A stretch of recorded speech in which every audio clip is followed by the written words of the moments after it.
Salut tout le monde, c'est Aurélien, j'espère que vous allez bien. Aujourd'hui on se retrouve pour une nouvelle vidéo où aujourd'hui on va parler du Panzer 2. Non, plus sérieusement on va parler du Panzer Kampfwagen 2. Donc Panzer 2, il est un peu particulier ce tank puisqu'en fait c'est la suite directe du Panzer 1.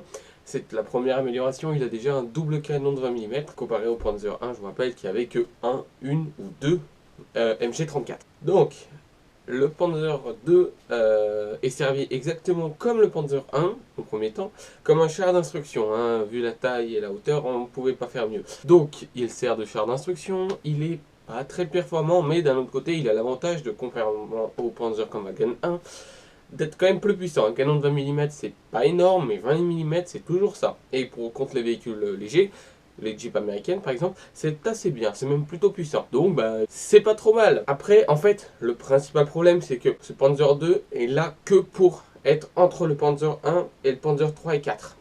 Pourquoi? Je m'explique. Donc, tu vois, le Panzer 1 était pas très puissant, mais bon, il allait quand même, ça allait. Le Panzer 3 et 4, en 1935, n'était pas du tout opérationnel encore. Ça paraît logique, puisqu'ils seront opérationnels qu'à partir de 1941-42. Donc là, on se retrouve avec un énorme problème, puisque les Allemands ne peuvent pas envoyer sur leur front des Panzer 1, parce qu'ils savent bien qu'ils vont se faire massacrer, et ils ont besoin de tanks déjà plus puissants. Donc, alors, les grands responsables allemands vont demander à des marques comme Benz, Henkel, de leur créer un tank, vraiment la passerelle, si vous voulez, entre le Panzer 1 et le futur Panzer 3 et 4, parce qu'ils ont besoin quand même de quelque chose qui fasse la liaison entre les deux.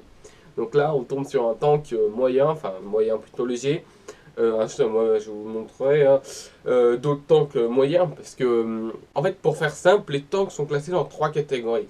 Léger, moyen et lourd. Un char léger, Panzer 1, parfait. Char moyen, Saumur S-35 français. Et char lourd, le M26 Pershing par exemple américain ou le IS-2 russe. Donc les Panzer 2 sont utilisés en masse pendant la campagne de France, nos tanks français étant bien plus puissants que les leurs. Hein. Il faut que vous vous mettiez dans la tête que les tanks français étaient bien supérieurs aux tanks allemands de l'époque.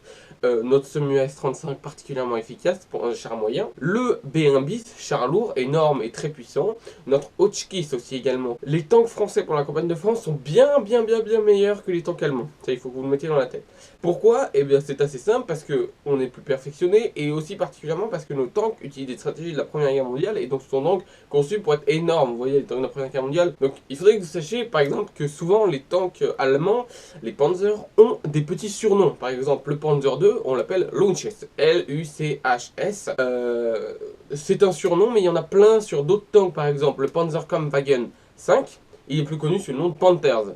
C'est pas pour autant qu'on ne devrait pas l'appeler Panzerwagen 5. Il est aussi connu pour le nom de Tigers. Vous connaissez peut-être le Tigers, qui est assez puissant, ou le Koenig Tiger, c'est la version 2. Le Koenig Tiger est beaucoup plus gros. Pour le Panzer 2, il est assez petit, mais il est particulièrement très peu de blindage. Il a environ 15 à 16 mm de blindage à l'avant.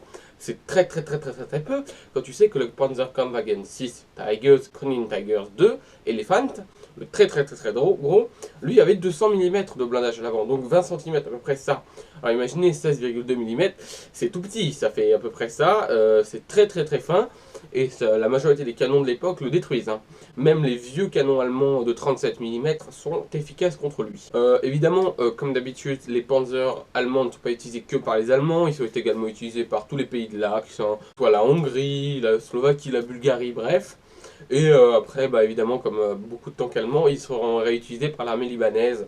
Ça paraît assez logique. Il faut que vous sachiez que le canon du Panzer 2 est à la base un canon Flak. Alors, Flak, qu'est-ce que ça veut dire? C'est une abréviation allemande qui veut dire anti-aérien. On a par exemple le Flak Panzer Ostwind, pour donner qu'un exemple, qui est un char anti-aérien. On a les Flak 88, c'est le canon le plus connu de la guerre, hein, c'est l'énorme canon anti-aérien qui a beaucoup servi contre les tanks également. On a plein d'autres exemples, par exemple le Flak de 20 mm, vous savez, le quadruple canon, assez connu quand même. Comme beaucoup de chars allemands, il a été dérivé en plein de modèles. Il y a eu un Panzer Kampfwagen 2 Lance-Flamme, donc qu'on appelait le Flamingo Flamme Panzer. C'est pas logique, hein, Flamme Panzer, logique totale. Après, les tanks allemands, il faut que vous sachiez que quand ils ont des dérivations, on les note par lettres. Donc A, B, C, D, E, bref. Lui, il en a eu à peu près jusqu'à E.